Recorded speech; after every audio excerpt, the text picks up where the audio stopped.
Un'operazione di controllo ordinario del territorio si è trasformata in un colpo decisivo contro il traffico di droga. La Guardia di Finanza di Padova ha scoperto infatti una vera e propria raffineria di eroina nascosta all'interno di un'abitazione in zona Guizza, sequestrando ben 60 kg di stupefacente e arrestando un cittadino albanese.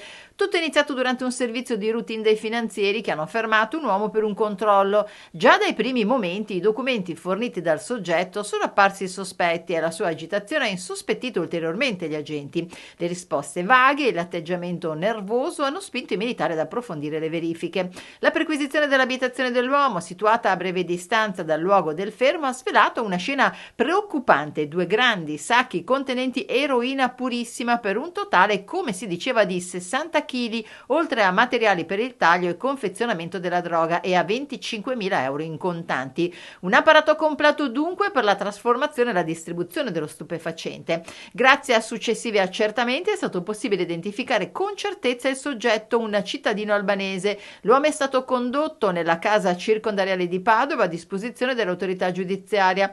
L'operazione, che rientra tra le azioni ordinarie di presidio e controllo del territorio, sottolinea il costante impegno dei finanzieri a tutela della legalità e della sicurezza pubblica.